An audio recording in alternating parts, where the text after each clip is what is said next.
பாருங்கள். இதுதான் பலிபீடம், சிங்க வாகனம். இது வந்து பத்ம பீடம். உள்ளார வந்து அம்மன் சிலை, இந்த பக்கம் விநாயகர், இந்த பக்கம் முருகர்.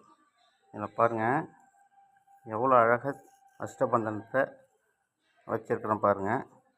இந்த மாதிரி உங்கள் ஊரில் வந்து அஷ்டபந்தனம் இருந்து இந்த மாதிரி சாத்தியிருந்தாங்கன்னு சொன்னால் கமெண்ட் பாக்ஸில் கமெண்ட் பண்ணுங்கள்.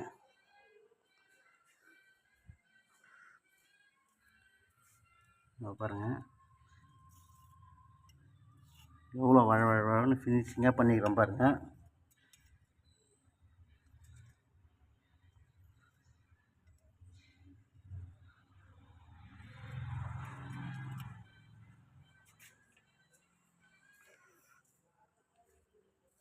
முருகருக்கு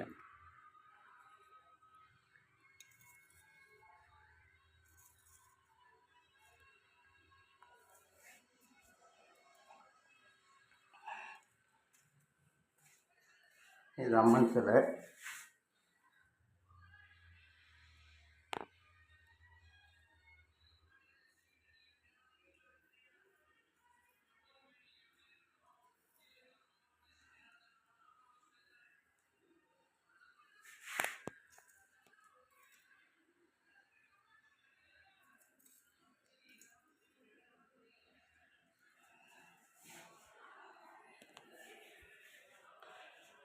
திருக்கோவிலூர் அண்டம்பள்ளத்தில் தான்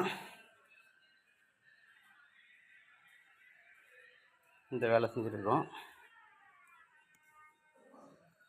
வெளியில் யாகசாலை வேலைகள்லாம் வந்துருக்குது. இப்போ நான் மட்டும்தான். இப்போ நைட்டு வந்து 11 மணி ஆகுது. நான் மட்டும் இப்போது அஷ்டபந்தனம் வந்து வச்சுட்டுக்கிறேன்.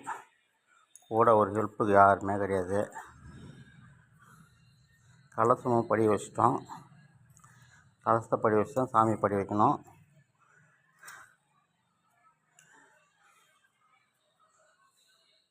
இது அஷ்டபந்தனம் வந்து வச்சுட்டு வெண்ணெய் போடும்போது தான் இந்த வழவழப்பு வரும். வெண்ணெய் தடவணும். இதை பாருங்கள், வெண்ணெய் வச்சுருக்கோம் பாருங்கள்.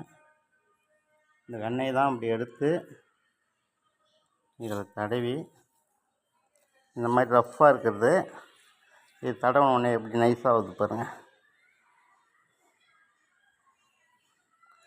எல்லாராலையும் தடவிட முடியாது. இந்த இந்த சின்ன கரண்டி பிடிக்கிறோம் பாருங்கள். இந்த கரண்டி பிடிக்கிறதுக்கு ஒரு டெக்னிக் வேணும். எல்லாராலையும் அது பண்ண முடியாது. வேலைக்காரங்களால் மட்டும்தான் செய்ய முடியும். நம்மளும் பண்ணலான்னு சொல்லிட்டு எல்லோரும் பண்ணிங்கன்னு சொன்னால் அந்த மாதிரி ஃபினிஷிங் வராது.